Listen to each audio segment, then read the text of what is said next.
Ethiopia's shining athletics icon says GERD is not a threat but an advantage both to Egypt and Sudan. And Angela Merkel pushes for tighter coronavirus restrictions in Germany.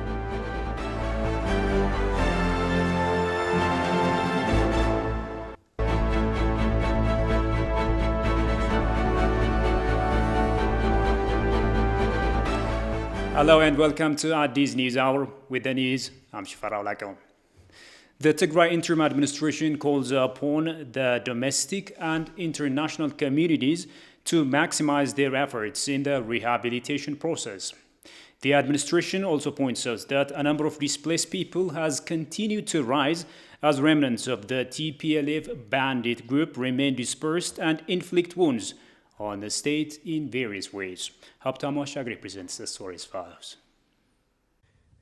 The federal government has been organized as a state of emergency humanitarian assistance coordination center in the state of Tigray following the seizure of Merkel in a 3-week-long fighting with the TPLF mafia cliques. Talking to TV Emergency Response Coordination Office coordinator with the rank of a deputy chief, Abebe Gebrehot said the center is prioritizing humanitarian assistance in health, agriculture, education, among other fields to the localities. Due to resource limitations, our target is mobilizing all our resources to affected areas in the state of Tigray. The Emergency Coordination Center is also prioritizing the most severely drought-exposed areas by allocating resources. According to Abebe, only a few international institutions are operating in Tigray despite repeated calls by the government and unfettered access to humanitarian assistance. Only few foreign institutions are working closely with us. Even these are much fewer than our expectations. The help being rendered remains ineffective. These institutions have voiced various concerns. We are trying to identify problems and rectify them. The data obtained from the center shows that the State of Emergency Response Coordination Center has provided humanitarian assistance for over 4 million people from the total 4.5 million needy people in the state of Tigray. The coordinator added that there is a shocking disparity between the amount of humanitarian assistance reaching the people and the rising number of displaced individuals in the state.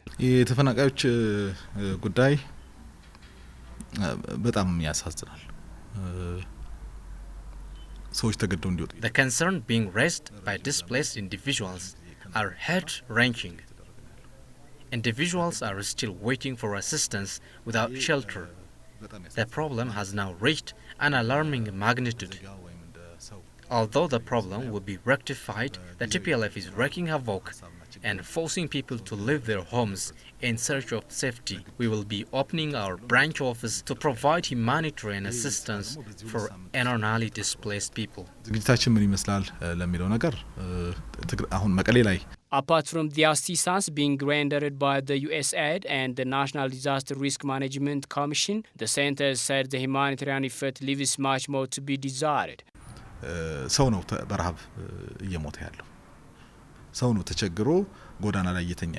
It is necessary to recognize this humanitarian crisis. The people are dying due to famine. People sleep on the streets due to lack of shelters. As we speak, the conflict is costing the state dearly. Humanitarian assistance thus remains a topmost priority. The administration also complained of inadequate revenues in the aggravated situation. It thus called upon all stakeholders to redouble their efforts to alleviate the problem. The Finance Minister Ahmed Shide reaffirms government's commitment to creating more jobs to reduce poverty and improve the livelihoods of the poor and vulnerable households. The program targets 8 million people. In his opening remarks during the launch of the 5th Productive Safety Net Program, PSNP, the Finance Minister affirmed Ethiopia's commitment to continue work to ensure the recent gains in poverty reductions are supported with expanded job creations. This, he said, will be achieved as Ethiopia makes use of its investment in sectors such as infrastructure and education and transitions into a private sector-led growth. EU delegation, who is the current chair of PSNP donors group, represented by Sabrina Bazanella, head of Social Protection and Migration section, congratulated federal ministries for designing a more robust program based on lessons from previous phases. She said PSNP will play an important role as it contributes to multiple development programs in Ethiopia, and it is anticipated to operate more efficiently under the coordination of one institution, which is the Ministry of Agriculture.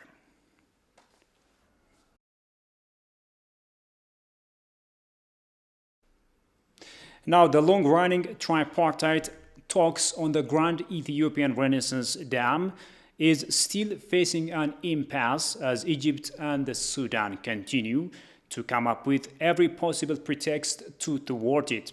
Egypt, which gets more than 90% of its scarce fresh water from the Nile, says the dam could devastate its economy. This, however, remains unfounded. At the same time, the Sudan said it was concerned that the dam could overwhelm its nearby Rosaries Dam if an agreement is not reached that would allow the countries to share data. However, the legendary Ethiopian athlete Haile Gebrselassie argues that the GERD will benefit these two countries.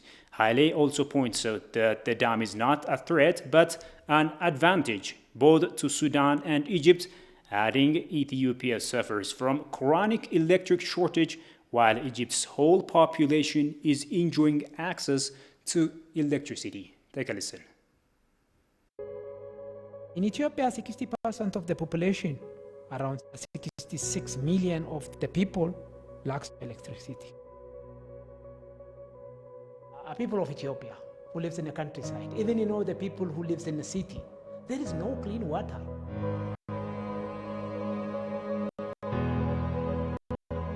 Without electricity, there is no clean water. How do you filter the water without electricity? In Ethiopia, 62 million Ethiopians lack access to safe water. And on average, a girl of 60 have to go forth and back 6 kilometers to fetch a gallon of unsafe water. Haile also says the Grand Ethiopian Renaissance Dam is vital to improve the lives of many people in Ethiopia. The Great Ethiopian Renaissance Dam is an ongoing hydroelectric generation project on the Blue Nile.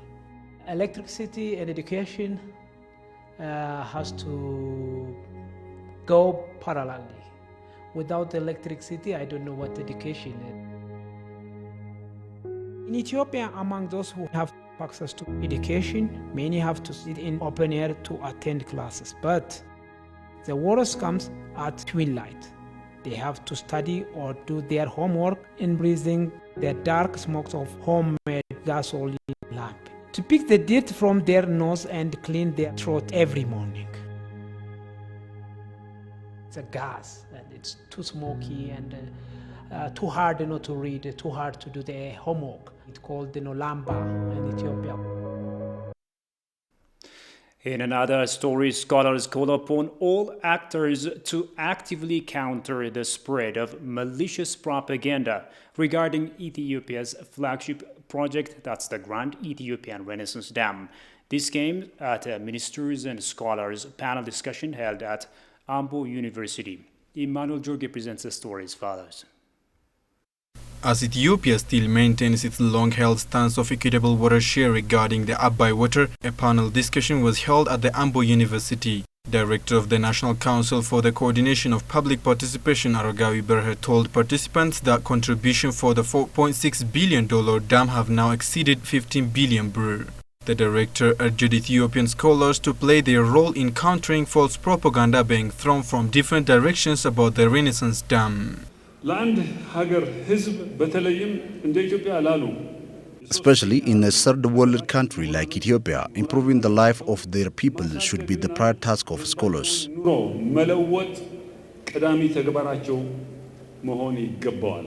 Deputy Minister of Science and Higher Education Professor Afor Kasu noted that they are working with a strategic program to enhance the participation of scholars in the community. ግድቡን ስናስብ ከጎረቤቶቻችንና ከተፋሰሱ ሀገራት ወንድም ህዝቦች ጋር While talking about the dam, we must redouble efforts to collaborate with our neighbors in principles of mutual interest, reasonable and equitable utilization of natural resources. And now, seeing the firm stand of Ethiopia and the fact that we will never accept any pressure against these principles is a responsibility of all of us. ደጋግሞ መግለጽ የሁላችንም ኃላፊነት ነው። Ethiopia recently announced that the construction of the mega dam located in Guba, Benishangul Gumuz has so far gone over 78%.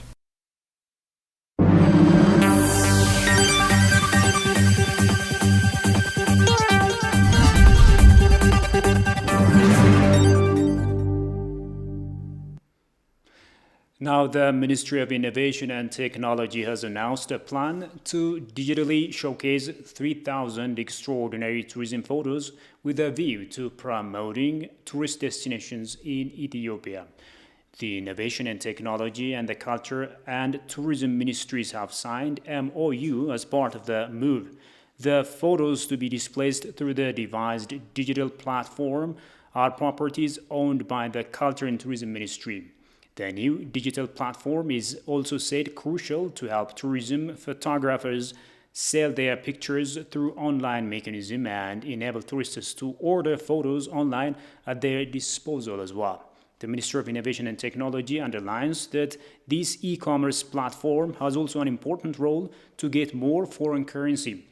The plan is part of Ethiopia's digital transformation grand strategy.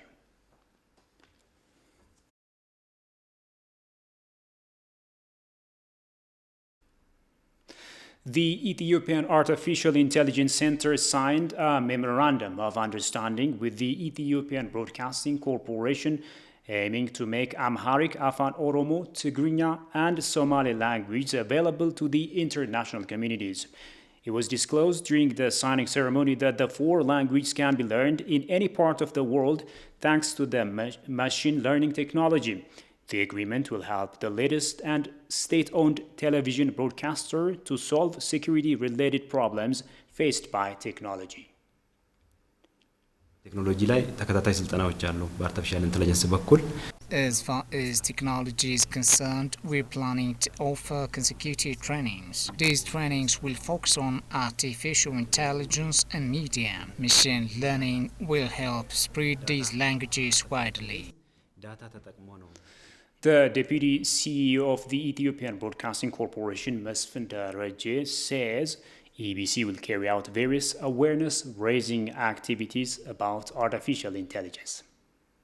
ከኢትዮጵያ ብሮድካስቲንግ ኮርፖሬሽን አንጻር ከአርቲፊሻል ኢንተለጀንስ የምንጠብቀው ETV is looking forward to benefit from security issues it faces. The reports we produce ought to be accessible to the mass within full protection grounds without any ruin. To this end, we will undertake various activities to create more awareness regarding what artificial intelligence means to the youth and people who are concerned with the sector.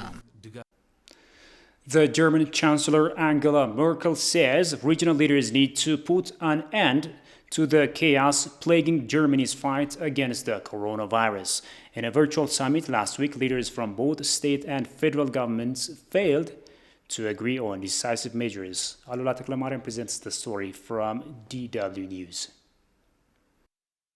German Chancellor Angela Merkel on Wednesday had the awkward task of walking back her government's newly minted pandemic guidelines for the Easter break. This unexpected U-turn prompted confusion and added to criticism of her handling of the coronavirus crisis. Das bedauere ich zutiefst. I deeply regret this and would like to apologize to all German citizens. On Sunday, Merkel appeared on one of the country's most popular talk shows to make her case directly to the German people. She said Germany needs a turning point and criticized federal state leaders that haven't yet grasped the gravity of the situation. When the state leaders conference convenes again, which is why I'm not for holding an early conference, it has to be clear that we have to achieve a consensus. Merkel says many federal states are being too lax. The small state is experimenting with easing restrictions, and the leader of Germany's most populous state, Northern Rhine-Westphalia, has a very lax interpretation of the corona guidelines. Currently, hundreds of thousands of German vacationers are taking their Easter break in Mallorca, while at home infections continue to rise. German health experts are demanding decisive action. Till now, only curfews have effectively stemmed the spread of the B117 variant in Portugal, Ireland, and England. I think we also need to take this approach. Speaking as a doctor, the new data shows that infections are increasing so fast that rates of 100,000, which our experts predicted, seem all too realistic. This should be a warning to us to quickly implement safety measures. Merkel shares this view and says stricter laws could be necessary, possibly including obligatory tests for companies. And finally, a quick reminder of the top stories. Ethiopia's shining athletics icon says GERD is not a threat, but an advantage to Egypt and Sudan.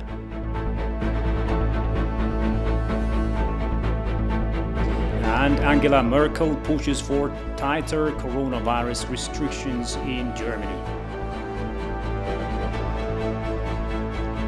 And with that, we come to the end of this news edition. Many thanks for watching us.